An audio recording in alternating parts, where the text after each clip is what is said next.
우리 마지막 절은 함께 읽도록 하겠습니다. 내가 좀 더 자랑을 해야겠습니다. 이것은 유익하지 않은 일이지만 주께서 주신 환상과 계시에 대해 더 말해보겠습니다. 내가 그리스도 안에 있는 한 사람을 압니다. 그는 14년 전에 셋째 하늘에게까지 이끌려 올라갔던 사람입니다. 나는 그가 몸 안에 있었는지 몸 밖에 있었는지 알지 못하지만 하나님께서는 아십니다. 내가 이런 사람을 압니다. 나는 그가 몸 안에 있었는지 몸과 분리되어 있었는지 알지 못하지만 하나님께서는 아십니다. 그가 낙원으로 이끌려 올라가 말할 수 없는 말들을 들었으니 곧 사람이 말해서는 안 되는 것들입니다. 내가 이런 사람을 위해 자랑할 것이나 나 자신을 위해서는 악한 것들 외에 자랑하지 않겠습니다. 만일 내가 자랑하고자 해도 어리석은 사람이 되지는 않을 것입니다. 그 이유는 내가 참 말을 할 것이기 때문입니다. 그러나 나는 자랑을 그만두겠습니다. 이는 어느 누구도 나를 보는 것이나 내게 듣는 것 이상으로 나를 평가하지 않게 하기 위한 것입니다. 받은 계시들이 지극히 큰 것으로 인해 나로 교만하지 않게 하시려고 내 육체의 가시, 곧 사탄의 사자를 주셨습니다. 이는 나를 쳐서 교만하지 않게 하시려는 것입니다. 나는 이것이 내게서 떠나도록 주께 3번이나 간구했습니다. 그러나 그분은 내게 말씀하셨습니다. 내 은혜가 내게 족하다. 왜냐하면 내 능력이 약한 데서 온전해지기 때문입니다. 그러므로 나는 내 악한 것들에 대해 크게 기뻐하며 자랑할 것입니다. 이는 그리스도의 능력이 내게 머물게 하기 위함입니다. 우리 함께 읽겠습니다. 그러므로 나는 그리스도를 위해 악한 것들과 모욕과 궁핍과 핍박과 공경 가운데 있으면서도 기뻐합니다. 왜냐하면 내가 약할 그때에 곧 강하기 때문입니다. 아멘.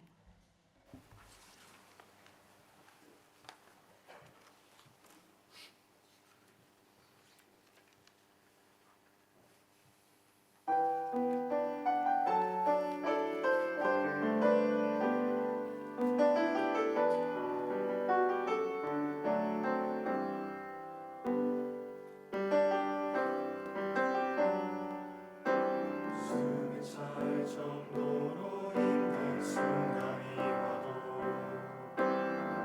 눈물이 쏟아지는 슬픔이 와도 내 평생에 놓을 수 없는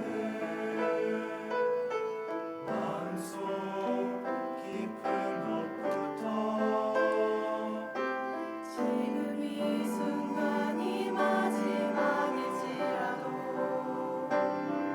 마지막 순간에 나 고백할 노래 내 평생에 놓을 수 없는 마음속 깊은 곳부터 예배할 때 가장 행복합니다. 예배할 때 가장 행복합니다.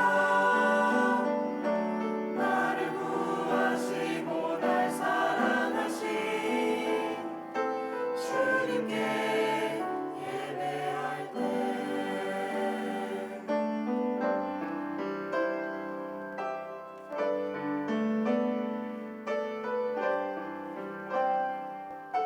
지금 이 순간이 마지막일지라도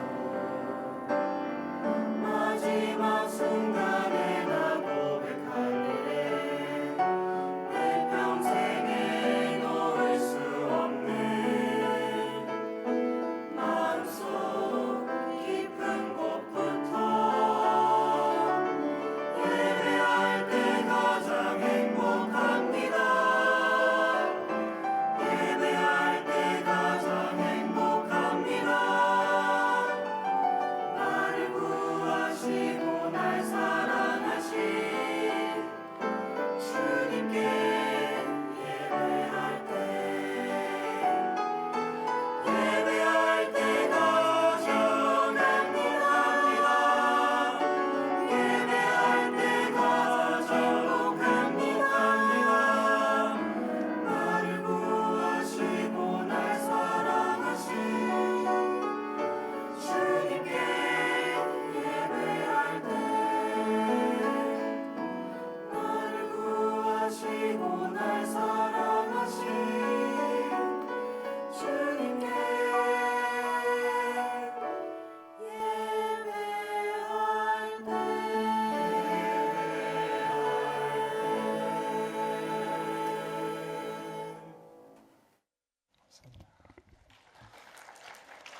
하나님 아버지, 주일 오후 또 이 시간 주님 전에 나와 예배할 수 있는 귀한 은혜 주셔서 감사합니다. 우리 가브리엘 찬양대의 고백처럼 예배할 때 가장 행복한 것이 바로 나 자신이 되게 하시고 우리 예배를 기뻐 받으시는 삼위 하나님을 높여드리는 이 시간 될 수 있도록 성령께서 우리와 함께하여 주시옵소서. 주의 말씀을 듣습니다. 우리의 마음 문을 열어주셔서 하나님의 진리의 말씀을 잘 깨닫게 하시고 약할 때 강함 되시는 그 하나님의 은혜와 사랑들을 누리며 나아갈 수 있는 우리 모든 사부 예배드리는 주의 백성들, 주님의 귀한 가족들 한 명 한 명 될 수 있도록 은혜 내려 주시옵소서. 이 모든 것 예수님의 이름으로 기도드립니다. 아멘. 네, 오늘 여러분들 특별히 자랑하고 싶은 일들이 혹여나 있으십니까? 제가 대략적만 보아도 오늘 보니까 여러분들 그 오클랜드 마라톤 대회 나가셨던 분들이 꽤 계시는 것 같아요. 아무튼 살아서 돌아와서 고맙습니다. 아마 여러분들 기록도 잘 세우고 또 하신 것 같은데 완주한 것 자체가 참 뿌듯하고 그러실 것 같아요. 할 수만 있다면 우리 내년에는 우리 청년부 전체가 같이 또 마라톤 하는 것도 좋지 않을까 그런 생각들을 해봅니다. 제가 이전에 교회에 있을 때 이제 학생들 데리고 같이 루나톤이라고 해가지고 러닝 앤 마라톤 해가지고 아이들이 뛰는 것만큼 이제 적립받아 가지고 그 적립된 금액을 가지고 같이 유럽이랑 미국이랑 이쪽에 아울리치를 떠났던 그런 기억이 있습니다. 그래서 저도 문득 우리 이렇게 마라톤 좋아하는 친구들이 있는데 우리는 우리가 적립받았다기보다 그냥 우리가 뛰어서 다른 사람들을 도와주는 그런 것도 참 괜찮겠다 그런 생각을 합니다. 1km 뛰면 뭐 $1 적립 이렇게 해가지고 다른 사람들 도와주는 것도 좋겠다라는 그런 생각이 드는데 저도 좀 뛰어야겠다는 그런 마음이 듭니다. 저 생각해보니까 2004년 뭐 고등학교 이때쯤에는 그때도 그때는 한 10km 뭐 이렇게 뛰고 했는데 한 40분 정도 하면 한 10km 정도 뛰잖아요, 그렇죠? 그런 그때 그랬던 것 같아요, 여러분들. 아무튼 근데 이제 우리가 세월이 지나면 이제 참 약해지는 것들이 많은데 저도 지금 다시금 좀 같이 우리 여러분들 뛰고 하나님 나라의 일에 같이 동참하면 좋겠다라는 그런 생각이 듭니다. 여러분들 이 오랜 시간 동안 이 자랑한다는 것, 인간사에서 자신의 존재를 드러내고 다른 사람들에게 깊이 인상 깊게 사용하는 것이 바로 이 버스트 자랑하는 것입니다. 연애를 시작한 한 여인이 친구들과 모여서 한참 이 머리를 만지고 있습니다. 무엇을 뜻합니까? 머리를 만지고 있을 때 머리핀 봐서 내 지금 받은 머리핀 예쁘지 않냐라는 것 좀 봐주기 원합니다. 아니면 손에 무언가 있을 수도 있겠죠. 모임 속에서 계속 가방을 만지고 열었다 닫았다 하면 뭡니까? 가방을 선물을 받았는데 자랑하고 싶은데 안 알아줘서 그렇습니다. 우리는 얼마나 자랑하고 싶은지 이런 말까지 사용합니다. 야, 이거 정말 자랑이 아닌데 말이야. 사실 이 말이 좀 들어봐봐. 나 이거 지금 자랑하고 싶어 라는 그런 말이 내포되어 있죠. 바울이 고린도 교회에 편지를 보내던 이 시절에는 자랑이 없었을까요? 바울 당시에 그리스 로마 세계에서도 이 자신의 영광을 나타내고 자랑하는 것을 최고의 행동으로 여겼습니다. 이는 로마인뿐 아니라 유대인에게도 일반화되어 있었죠. 고린도에서 이 자랑하는 일이 이어졌습니다. 나는 이러이러한 출신이다. 자신들의 그 출신 배경들을 자랑하고 나는 이러한 영적 체험을 하였다라는 자신의 그 신비적인 능력들을 자랑하기도 하고 나는 이러한 곳에 다닌다. 자신들의 직장, 나는 이러한 연봉을 받는다. 자신들의 보수들을 자랑하기도 했습니다. 우리 아들들, 우리 딸들은 이렇게 했다라고 자녀들을 자랑하는 일도 넘쳐났었죠. 특별히 고린도 교회에 속한 거짓 교사들은 그들 자신들을 자랑하면서 바울보다 자신들이 더 우월한 존재, 바울은 나보다 우리보다 더 열등한 존재인 것을 증명하면서 그 바울의 그 자리를 넘보려고 하였습니다. 그들이 자랑한 것은 철저히 세상적인 것으로서 출신 배경, 신비적인 능력, 말솜씨 등을 자랑하였던 것이죠. 그러면서 그들의 자랑거리에 비해서 바울은 자격 미달이라고 비난하였습니다. 이럴 때 바울은 이러한 자랑대에 나서기를 주저하였습니다. 그러나 이제 바울은 어쩔 수 없이 그 자랑하는 그 일들에 동참하여서 부득불 자신을 자랑한다라고 표현합니다. 고린도후서 10장 17절에 보니까 자랑하는 사람은 주 안에서 자랑하도록 하십시오라고 고백한 것처럼 그는 이제 주 안에서 자신의 그 자랑할 것에 대해서 이야기 나누고 있는데 오늘 바울의 그 자랑을 함께 살펴보고자 합니다. 먼저 바울은 자신이 경험한 환상과 계시에 대해서 어떻게 설명하고 있습니까? 12장 1절에 보시면 내가 좀 더 자랑을 해야 하겠습니다. 이것은 유익하지 않은 일이지만 주께서 주신 환상과 계시에 대해 더 말해 보겠습니다. 자신의 자랑을 말하면서 2절부터 자신이 경험한 천상의 하늘에서의 계시를 이야기합니다. 이 경우는 본문에 나온 대로 14년 전에 그러니까 AD 한 42년, 43년경에 다수에서 일어났던 그러한 사건입니다. 그는 셋째 하늘 혹 낙원, 파라다이스에 올라갔습니다. 그리고 그 바울은 그곳에서 많은 환상들을 보았으며 또 사람의 말로는 표현할 수 없는 여러 비전들, 여러 계시들을 들었습니다. 만일 자랑을 하자고 하면 이것이 얼마나 바울의 자랑거리가 되었을까요? 그런데 바울은 이것을 굉장히 특이하게 지금 기록하고 있습니다. 먼저 보통 하나님의 계시를 통해서 그 뜻이나 진리를 알려주는 것을 가리켜서 이 묵시다라고 이야기합니다. 이 묵시 문학의 특징은 자신의 이름을 넣거나 어떤 유명한 사람의 이름을 사용하여서 이야기하는데 오늘 여기 본문에서는 사도 바울은 철저히 익명으로 자신의 이름을 드러내지 않습니다. 내가 이렇게 했었다, 나는 이러한 사람이다, 나는 이러한 것을 경험했다가 아니라 2절에 보시면 그리스도 안에서 내가 어느 한 사람을 아는데 마치 자신이 아닌 것처럼 표현할 뿐 아니라 그저 평범한 한 사람으로 표현하고 있습니다. 둘째로 그 표현들을 보면 능동적으로 표현한 것이 아니라 굉장히 수동적입니다. 4절에 보면 그가 낙원으로 이끌려 올라가 말할 수 없는 것들을 들었으니라고 이야기하면서 굉장히 적극적인 것이 아니라 수동적인 표현을 쓰죠.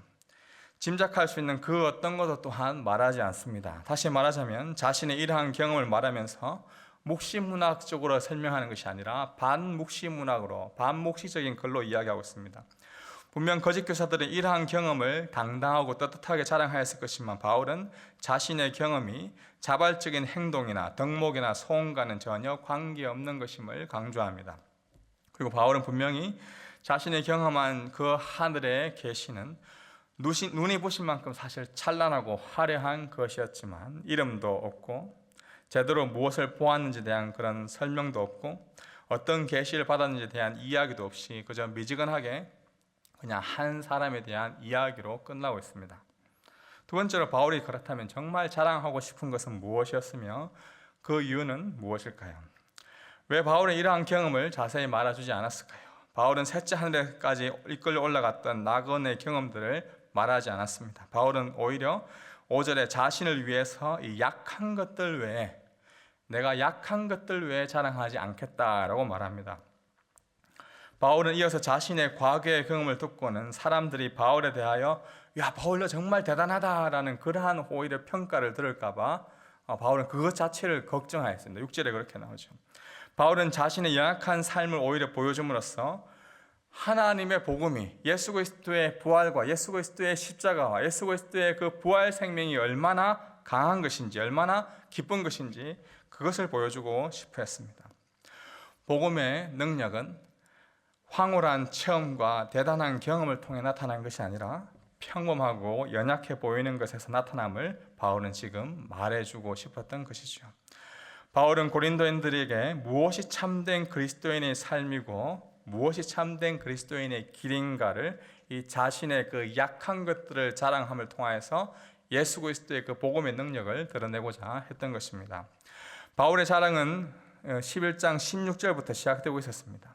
11장 18절에 많은 사람이 육신을 따라 자랑하니 나 또한 자랑해 보겠습니다 라고 말하면서 바울이 자랑했던 것은 11장 22절에 내가 히브리 사람이고 아브라함의 후손임을 뜻하는 하지만 자신이 내가 고통받았다, 나는 고난받았다, 나는 어려운 가운데 있었다라는 그 자체를 자랑합니다. 30에서 33절에 자신이 성벽을 도망하였던 사건을 다루고 12장에 와서는 이 천상의 계시를 다루고 있습니다. 그리고 7절부터 자신의 육체의 가시를 또한 자랑하고 있습니다. 이러한 구조를 볼 때, 이러한 문맥적인 상황들을 볼 때 바울은 결코 이 하늘에서 받았던 천상의 계시를 자랑하고 싶다기보다 바울의 그 육체의 가시, 지상의 가시, 바울이 가지고 있던 그 약함을 지금 자랑하고 싶어하는 것을 알 수가 있습니다. 우리 7절 말씀 다 같이 한번 읽어보겠습니다. 받은 계시들이 지극히 큰 것으로 인해 나로 교만하지 않게 하시려고 내 육체의 가시 곧 사탄의 사자를 주셨습니다. 이는 나를 쳐서 교만하지 않게 하시려는 것입니다. 이제 바울은 그의 자랑의 목록에서 그 자신에게도 가장 중요한 것을 말하고 있습니다. 그것은 바로 자신을 가장 높은 곳으로 이끌어갔던 그 하늘의 계시, 그것이 아니라 자신을 가장 처참한 곳으로 이끌고 간 그 몸 안에 있는 그 육체의 가시에 대해서 지금 이야기합니다. 이 육체의 가시라고 할 때 이 가시는 헬라어로 스콜롭스로서 땅에 박혀 있는 큰 말뚝을 뜻합니다. 또는 가시라고 할 때 이것을 작게 말한다면 사람을 고문하거나 찔러 괴기 위해서 사용되는 날카로운 막대기를 이 스콜롭스라고 할 수가 있습니다. 사도 바울이 일을 하러 가면 늘 방해하는 것이 바로 이 스콜롭스, 육체의 가시였습니다. 이 가시가 몸속에 깊이 관통되어서 끊임없이 고통스럽게 이 사도 바울을 괴롭혔습니다. 이것 때문에 잠도 제대로 자지 못하고 에너지가 고갈되어서 어떤 일도 사실상 효율적으로 할 수가 없었습니다. 많은 학자들이 이 바울에게 있었던 육체의 가시가 무엇일까 여러 연구들을 하였는데요. 예로 계속되는 바울의 핍박이었을 것이다. 여러 바울을 둘러싸고 있는 대적자들, 원수들이 육체의 가시였을 것이다. 아니다, 바울의 육체적인 여러 가지 유혹들이 있었을 것인데 그 육체의 유혹이 육체의 가시였을 것이다. 아니다, 바울이 간질이라는 그 병을 앓고 있었을 것이다. 말라리아를 앓고 있었을 것이다. 혹은 이제 바울이 심한 말더듬을 하고 있었던 것이 바울의 육체의 가시였을 것이다라는 여러 학자들의 많은 의견들이 있습니다. 그런데 우리가 알 수 있는 것은 모른다입니다. 사실 모릅니다. 갈라디아서 4장 13절에 보면 이 육체의 약함이라고 나오는데 아마 모르긴 몰라도 그의 몸에 육체의 약함, 육체의 어떤 질병들이 있지 않았을까 우리가 알 수가 있습니다. 이것이 바울의 굉장히 큰 고통거리였습니다. 사실 이것은 오늘날 우리에게도 마찬가지죠. 내가 이것만 없더라면 정말 하나님의 일을 더 잘 감당할 수 있을 텐데, 내가 이것만 없더라면, 내가 이 상황만 아니라면 내가 더 하나님을 잘 섬길 수 있을 텐데 라고 말할 수 있는 그러한 육체의 가시가 우리에게 있을 수 있습니다. 육체의 질병이 될 수 있고 환경적인 어려움일 수도 있습니다. 바울은 이러한 육체의 가시를 지금 자신의 자랑으로 삼고 있습니다. 왜냐하면 이 육체의 가시는 바로 이 이중적인 의미가 있기 때문입니다. 7절에 내 육체의 가시 곧 사탄의 사자를 주셨다라고 말합니다. 먼저 이 육체의 가시는 먼저 이 사탄, 마귀의 도구로 쓰입니다. 그 가시 때문에 바울의 사역이 많은 방해를 받고 아마 모르긴 몰라도 굉장히 더디게, 느리게 진행되었을 것입니다. 바울이 복음을 전하려고 하면 방해하고 자신이 경건 생활을 하려고 하면 육체의 그 말뚝이 자신을 방해하는 것이었죠. 지금 우리는 그것이 무엇이었는지 알 수 없지만 고린도 교회 사람들은 바울의 이 육체의 가시를 알고 있었습니다. 이 가시 때문에 바울은 때로는 조롱을 당하기도 하고 저 위대한 사도라고 하는데 저 육체의 가시 봐라라고 비난을 당하기도 했습니다. 그래서 1차적으로 이 가시는 사탄의 사자라고 부를 수 있습니다. 그런데 놀랍게도 이 가시는 하나님의 목적을 달성하는 도구로 사용되게 됩니다. 사탄은 이 가시를 통하여서 끊임없이 바울을 공격하고 복음을 전하는 것을 방해하였지만 하나님은 오히려 이 바울에게 있었던 육체의 가시를 통하여서 바울이 복음을 전하는데 더 크게 사용하셨던 것이죠. 계시를 받는 것은 어떤 사람에게든지 당당함 그리고 자부심을 가져옵니다. 바울이라도 어떤 계시를 받는 것이 지극히 큰 일이므로 사실 자만하고 굉장히 교만할 수가 있었습니다. 하나님께서는 그런 위험을 아셨기 때문에 바울을 이렇게 땅으로 탁 끌어내어서 이 스콜롭스, 육체의 가시, 말뚝으로 딱 박아 넣으셨던 것이죠. 이처럼 같은 가시임에도 사탄이 의도한 것과 하나님이 의도하신 것은 정반대입니다. 바울은 그것을 지금 깨달았기 때문에 오늘 말씀해 보시면 이는 나를 쳐서 너무 교만하지 않게 하려 하심이다 라고 고백합니다. 오늘날 우리도 누구에게나 마찬가지로 육체의 가시가 있을 수 있습니다. 여러분들은 어떤 가시가 있는 듯 합니까? 우리의 육체적 질병일 수도 있고 어떤 정신적인 아픔일 수도 있습니다. 아니면 남들이 갖지 않는 여러 가지 환경적인 어려움일 수도 있고 오랜 시간 겪고 있는 사람들과의 갈등일 수도 있고 어떤 경제적인 가시일 수도 있습니다. 이러한 시험거리를 통해 이러한 육체의 가시를 통해 사탄은 끊임없이 우리에게 원하는 것이 있고 반면에 하나님은 이것을 통하여서 하나님이 원하시는 것이 있습니다. 사탄은 우리에게 무엇을 원할까요? 끊임없이 너의 그 육체의 가시를 봐라. 하나님이 지금 해결해 주지 않잖아.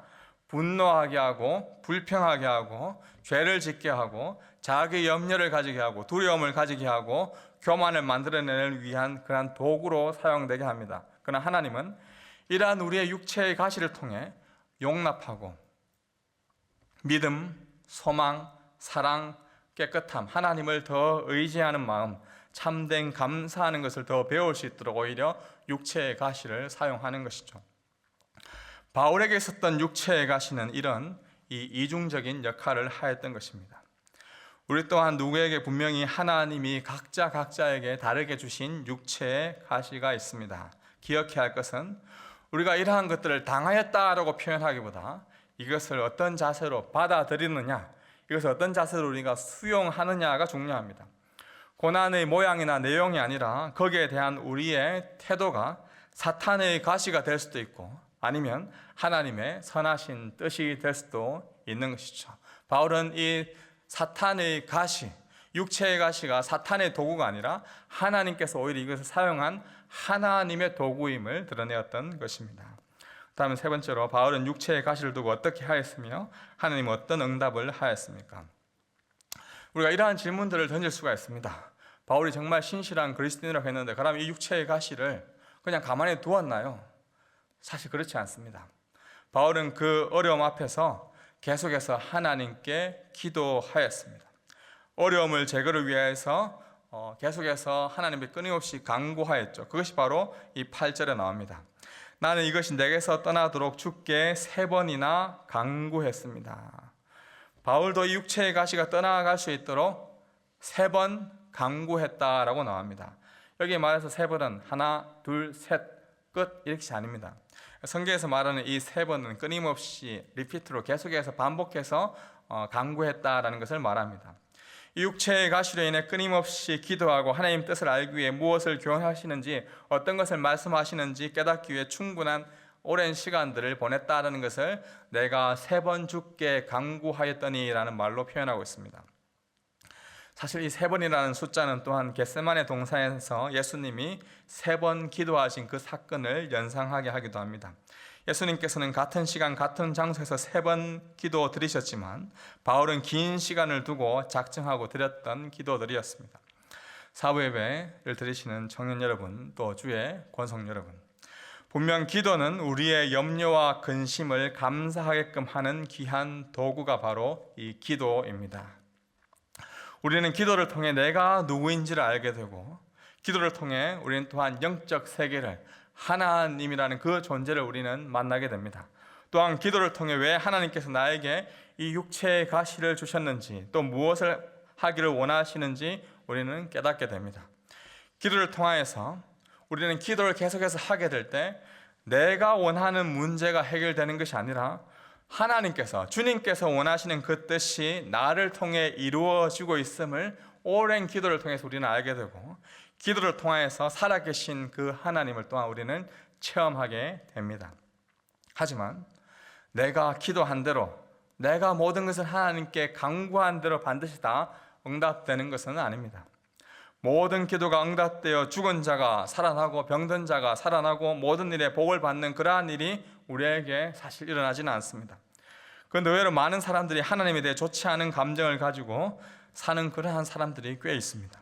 자신의 기도에 대해서 응답해 주지 않았다고 하나님을 불신하고 하나님을 용서할 수 없다고 여기며 사는 그러한 사람들이 있죠. 그래서 신앙생활을 하는데 어려움을 겪기도 합니다. 그러나 하나님은 우리의 기도에 대해서 리젝트 하시는, 거절하시는 분이심을 또한 여러분들이 아셔야 합니다. 하나님은 그 우리의 기도에 대해서 거절하심으로 우리의 기도를 응답하십니다. 9절에 나오는 것처럼 하나님께서 왜 우리의 기도를 거절하시냐? 바로 내 은혜가 내게 족하다.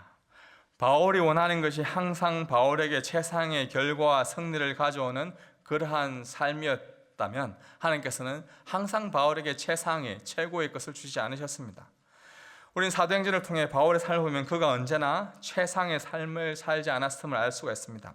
하나님께서는 바울의 소원대로 바울에게 항상 최상의 것을 주지 않았는데 그 이유는 먼저 첫 번째로 육체의 가시를 준 이유와 동일하게 교만하지 않도록 하기 위함입니다. 여러분들 우리도 그렇잖아요. 내가 원하는 대로, 내가 하고 싶은 대로, 내 생각대로 모든 것이 다 이루어진다면 사실 우리가 가장 교만해지기 쉽습니다. 바울에게 항상 최상의 것을 주지 않았던 이유는 바울에게 먼저 교만하지 않도록 하기 위함이었죠. 그런데 이보다 더 중요한 것은 바로 바울로 하여금 예수 그리스도와 함께 예수 그리스도에게 붙어 있도록 하기 위함이 가장 큰 목적이었습니다. 9절 상반절에 보시면 이렇게 표현하고 있죠. 내 은혜가 너에게 족하다. 내 은혜가 바울 너에게 족하다. 왜냐하면 내 능력이 약한 데서 온전해지기 때문이다 라고 말씀합니다. 바울에게 주신 이 육체의 가시라는 것이 바로 이것이 은혜이고 이것이 바울에게 족한 것, 충분한 것, 적당한 것, 적절한 것, 좋은 것이라는 말씀입니다.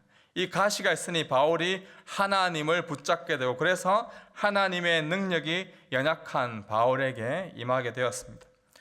바울도 처음에는 제발 이 육체의 가시를 좀 제거해 주십시오 라고 기도했지만 3번을 꾸준히 기도하는 가운데 끊임없이 기도하는 가운데 깨달았던 것입니다. 이 육체의 가시가 분명 나에게 고통스러운 것이지만 이 육체의 가시로 인하여 그 한없이 내가 약하게 되고 약한 자가 되지만 그것 때문에 그리스도의 능력이 예수 그리스도의 그 능력이 나에게 머물게 된다면 바로 이것이 또한 족하다.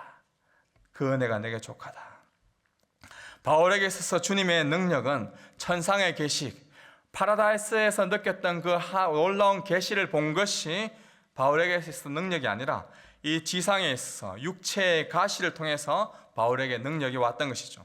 육체의 가시를 통해서 그가 하나님의 능력을 경험하게 된 것입니다.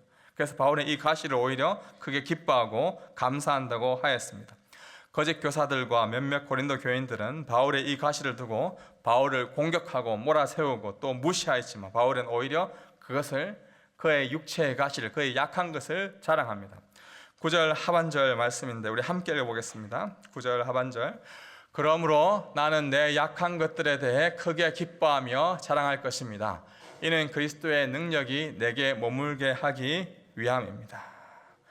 하나님이 주신 계시에 대한 보상으로 곧 바울이 교만하지 않도록 하는 장치로 하나님은 바울에게 이 육체의 가시를 주셨고 그것이 오히려 하나님의 일을 하는데 더 유익하게 되었습니다. 그래서 바울은 그의 지금 그 약함, 연약함을 자랑하고 있습니다. 그러므로 나는 내 약한 것들에 대해 크게 기뻐하며 자랑할 것입니다 라는 이 말은 그의 삶 전체에 있어서 그의 삶의 태도를 보여주는 단적인 모습입니다. 바울의 연약함이 주님의 은혜와 능력이 가장 충만하게 자신과 다른 사람에게 나타내고 있는 그런 통로가 되고 있음을 여러분들 믿으시기 바랍니다. 바울은 10절에서 정말 황금 같은 그런 고백을 하고 있는데요. 우리 한 번 더 10절 말씀 같이 읽어봤으면 좋겠습니다. 10절입니다. 그러므로 내가 그리스도를 위하여 약한 것들과 능력과 궁핍과 박해와 공고를 기뻐하느니 이는 내가 약한 그때의 강함이라. 바울은 자신이 약하다고 비난하는 것 그 자체를 부정하지 않았습니다. 오히려 그 자신의 그 연약함을 다 보여주었습니다. 바울의 고난 목록표를 보면 능욕을 당하고 궁핍과 박해와 공고를 당하였습니다. 수치를 당하기도 하고 창피를 당하기도 하고 정말 약한 것들만 가득하였습니다. 어쩌면 그를 비판하고 비웃었던 거짓 교사들이 비난하는 그 내용들이 팩트로 보았을 때는 다 맞는 말일 수 있습니다. 고린도 교회 성도들 중에서 바울을 못마땅하게 여기는 사람들이 바울을 향하여 이야기하는 그 내용들이 다 맞는 말입니다. 그러나 그 사실이 중요한 것이 아니라 그 사실이 의미하는 것은 달랐습니다. 바울의 약함이 바울의 능력으로 이어졌습니다. 바울의 그 연약함 때문에 하나님의 능력이 붙어 있을 수 있었던 것이죠. 그 연약함이 오히려 그에게 강함이 된 것입니다. 사랑하는 우리 사부 예배를 드리는 청년 여러분, 힘, 능력이 무엇입니까? 다른 사람을 조작하고 다른 사람 위에 있고 다른 사람을 다스리는 군림하는 그것이 힘이고 능력입니까? 그것은 바로 세상적인 힘의 개념이죠. 우리 그리스도인의 힘은 약한 그곳에서 하나님의 능력이 나타납니다. 우리의 능력은 어디에서 나타납니까? 계속해서 더 화려하고 더 아름답게 더 멋지게 더 세련되게 살아가는 것이 우리의 힘이 아니라 비록 연약하고 부족하고 어리숙해 보여도 거기에서 하나님의 역사가 하나님의 일하심이 일어납니다. 천상의 계시에서 힘이 있는 것이 아니라 이 지상에서의 그 육체의 가시에 더 큰 능력이 있음을 믿으시기 바랍니다. 더 황홀하고 영적 체험을 하였다고 해서 우리가 자랑할 일이 아닙니다. 더 깊이 하나님을 만났다고 해서 자랑할 일도 아닙니다. 오히려 육체의 가시, 지상의 가시를 자랑하는 것, 약할 때 강함 되시는 그 하나님의 은혜를 드러내는 것이 우리의 가장 큰 자랑인 것이죠. 이거 자랑이 아닌데 라고 말하면서 은근히 남보다 내가 더 영적으로 뛰어난 듯이 말하거나 더 신앙이 깊은 듯이 말하는 것은 교만함이고 그것이 곧 멸망의 자리인 것입니다. 바울이 가지고 있었던 육체의 가시와 예수님의 십자가를 비교하며 말씀을 정리하기 원합니다. 바울은 오늘 자신이 가지고 있었던 그 육체의 가시를 자랑하면서 의도적으로 예수님께서 받으신 십자가의 고난 사건을 철저히 염두에 두고 있음을 알 수 있습니다. 그 증거로 몇 가지가 있는데요. 먼저 첫 번째로 예수 그리스도께서 십자가에서 고난 당하신 것처럼 바울은 이 스콜로스, 육체의 가시, 이 말뚝으로 인하여서 끊임없이 고난 당하였습니다. 두 번째로 예수 그리스도께서 이 세 번의 겟세마네 동산에서의 강구함에도 불구하고 그의 십자가가 그를 떠나지 않았듯이 바울도 이 세 번이나 강구하였음에도 불구하고 그의 이 가시가 사라지지 않았습니다.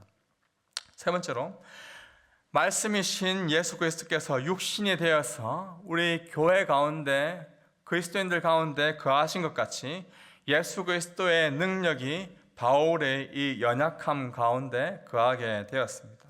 네 번째로 예수 그리스도의 십자가에서 하나님의 사역이 완전히 완성되었던 것처럼 바울의 이 연약함 속에서 하나님의 능력이 온전히 드러나게 되었습니다. 다섯 번째로 그리스도께서 연약함으로 십자가에 못 박히셨으나 그가 하나님의 능력으로 다시 부활하였듯이 바울도 연약함 속에서 가시에 찔렸지만 하나님의 능력으로 계속해서 교회를 세우는 그 일들을 잘 감당할 수 있었던 것입니다. 결국 바울에게 있어서 그의 몸에 있었던 가시는 그리스도의 십자가를 본받는 그 흔적이 된 것입니다. 그래서 바울은 지상의 가시가 천상의 계시보다 훨씬 자랑스러웠던 것입니다. 그는 주 안에서 자랑하는 자였습니다. 바울은 십자가만 자랑하는 자였습니다. 예수 그리스도의 십자가가 무엇입니까? 화려함도 아니요 높아지심도 아니요 철저히 모욕당하시고 고난당하신 삶이었습니다. 자신을 부인하고 자신을 내어주시고 자신을 상실하신 자기 자신을 잃어버리신 그 삶이 예수님의 십자가요 그의 삶이었습니다. 바울도 예수 그리스도를 본받아 자신도 그러한 삶을 살겠다고 지금 다짐합니다. 오늘날 우리에게도 이러한 삶을 살 것을 주님께서는 요구하고 있습니다. 하지 아니할 수 없어 마지 못하여서 부득불 자랑할 것이 여러분들에게 있습니까? 자랑하지 않으라고 했는데 자랑해야 할 그러한 것들이 있으십니까? 여러분들의 그 약함을 육체의 가시를 자랑하시기 바랍니다. 천상의 계시보다 이 지상에 있는 육체의 가시를 구하며 자랑하십시오. 그것이 예수 그리스도를 닮아가는 길입니다. 그곳에 능력이 나타남을 기억하시기 바랍니다. 때로는 우리가 학교 시험에서 실패할 수 있습니다. 친구와의 관계 속에서 헤어짐이 있기도 하고 좋지 않은 그러한 일들을 우리 삶 속에서 경험하기도 합니다. 직장에서 갑작스러운 위기가 찾아오기도 합니다. 잘 지내던 가족 관계 속에서 문제가 생기기도 하고 육체의 아픔, 정신적인 고통, 말할 수 없는 우리 가운데 있는 아픔들이 찾아오기도 합니다.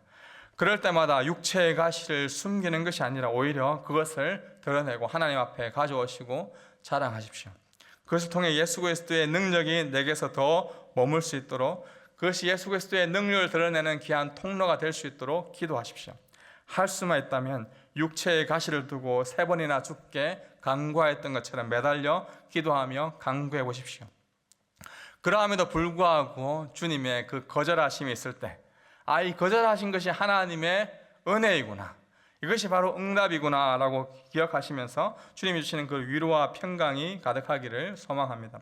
세상은 더 나아가야, 더 올라가야, 더 많은 것을 가져야, 더 많은 인기를 얻어야 성공하고 더 잘 살 수 있다라고 말합니다. 그러나 오히려 성경은 약할 때 강하다, 약할 때야말로 하나님의 능력이 나타날 때라고 말씀합니다. 여러분의 그 육체의 가시를 통해 사탄의 도구가 아니라 하나님의 능력이 드러나는 귀한 도구로, 하나님의 사랑을 드러내는 귀한 통로가 되기를 주님의 이름으로 축복합니다. 기도하겠습니다. 하나님, 끊임없이